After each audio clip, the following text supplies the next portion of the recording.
Hi there, welcome back to my channel, and if you're new here, my name is Rachel and I share what's for dinner videos.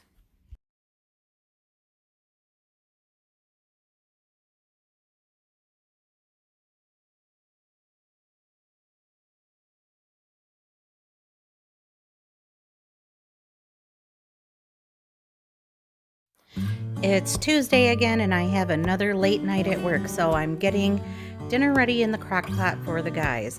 On nights like this, the crock pot is my best friend. And in this recipe, I am using a rotisserie chicken that I got in my grocery haul, and I just deboned it and put it in the freezer for a day like today. So I'm adding that frozen rotisserie chicken that's already shredded up into pieces and some chopped carrots, and then I'm adding a package of dry onion soup mix to that. I was looking for chicken gravy in my pantry, but I found this garlic parmesan wing seasoning, so I thought that would be good in this, so why not throw it in there? That's what I love about crockpot recipes. You can do so many different things with them. I'm adding a tablespoon of better than bouillon chicken flavored stock, putting it on both sides just so when I add my liquid I can get it stirred in better, and the same thing with some minced garlic. Next I'm adding a can of cream of celery soup to this. I didn't have any fresh celery on hand, so that's just one more element that's going in.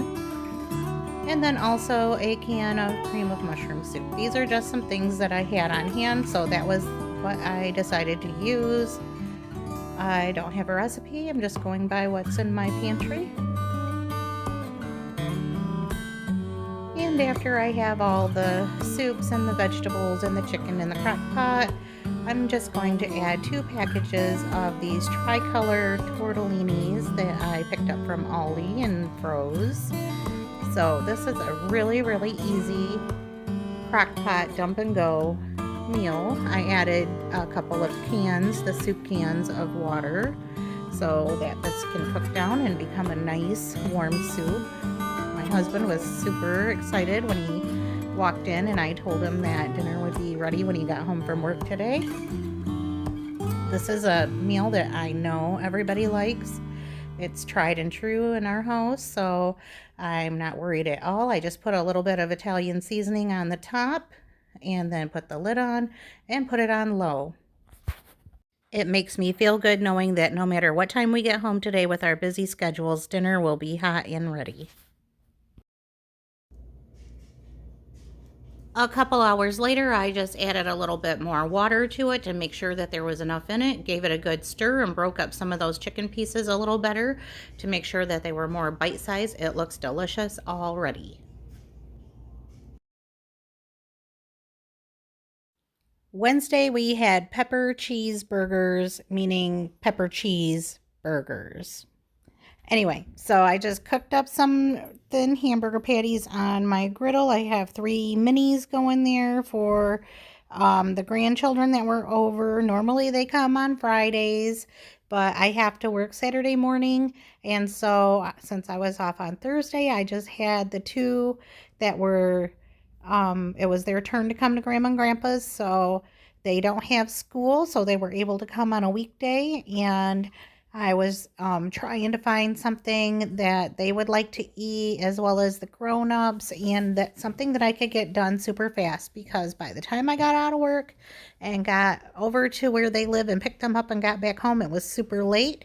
So we just opened up some Blue Box mac and cheese, added a couple of cheese singles, and just put these burgers together.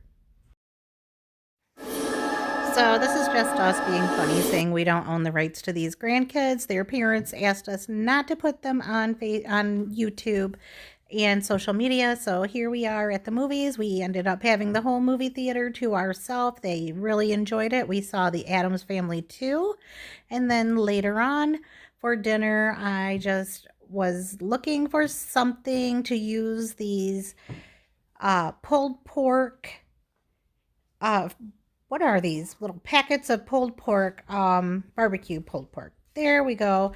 And so I did a Pinterest search and I couldn't find really anything. I had it in my mind that I wanted to make pulled pork tater tot casserole. I found a lot of uh, tater tots that were topped with pulled pork, and I know it's the same thing, but my tots have to be on top so that they can get crispy. I don't want a soggy tater tot. And so I just figured I would throw this into the dish. Now looking back, I'm not sure if that dish was oven safe. It doesn't look like it. But anyway, that would have made it even easier if I could use the container that it came in. But anyway, I put it in this glass pan and I just kind of mashed it down. This had been frozen and I had set it out on the counter while I was out for the day with my grandbabies. And then after I took them home, I came back and it was kind of thawed out enough where I could get it into this pan and evenly spread out on the bottom. So next I just added some shredded cheese. I'm using some sharp shredded cheese. I do like the combination of a smoky flavored cheese or sharp cheese with barbecue. And looking back at this, I was thinking that it looked like it would create enough oil or liquid or whatever when I was putting it into the pan, but it was a little on the dry side, not too bad, but I think it could have used a little extra sauce. And my 19-year-old agreed and said, a little bit more sauce would have made it better, but it was fine otherwise. And so on top of that cheese, I'm just adding the tater tots. I'm just throwing them on. I'm not going to line them up. I mean, I could if I wanted to. I've done it once. Okay, I've done it one time ever, but normally I just throw it on. And I wanted to put on some French fried onions. Is that what they are? French fried onions. I picked up some of those a couple weeks ago when I was at Aldi's, and so I thought that that would taste really good on these tater tots, and I knew that if I put them on at the same time as the tater tots, that they would probably burn, but we don't have a problem with them being a little on the burnt side. We do like some foods burnt, like hot dogs, French fried onions, any kind of onion actually. So here I'm just sprinkling those on top, and I know that they're going to get overly brown, so if you don't want them to get that well done, then just cook your tots for a while and then add your onions on and it should be good. But I do things different in my life. So anyway, just putting my onions on now, and then I'm going to pop it in the oven. I have my onion, not my onion. I'm going to pop it in the oven, and the oven is on 400 because I always cook my tater tots on 400. I don't know why. But anyway, like I said, the tots have to be crispy for me.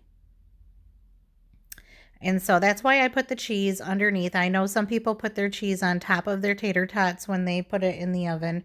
And I want it on the bottom. So to go with it, I just am heating up some corn. Regular old corn, and it came from Target, so it was nice and sweet. I don't know, I've never had corn from Target before, but I did like this. And here is the tot casserole when it came out of the oven, and I'm getting ready to give it a taste. And there's those little burnt bits that were around the edges, and that cheese, and this is steaming hot, and I'm like kind of laughing because I'm thinking, yeah, if I were to taste this now, I would capture a special moment, most likely. So just going to cool this off and give it a taste.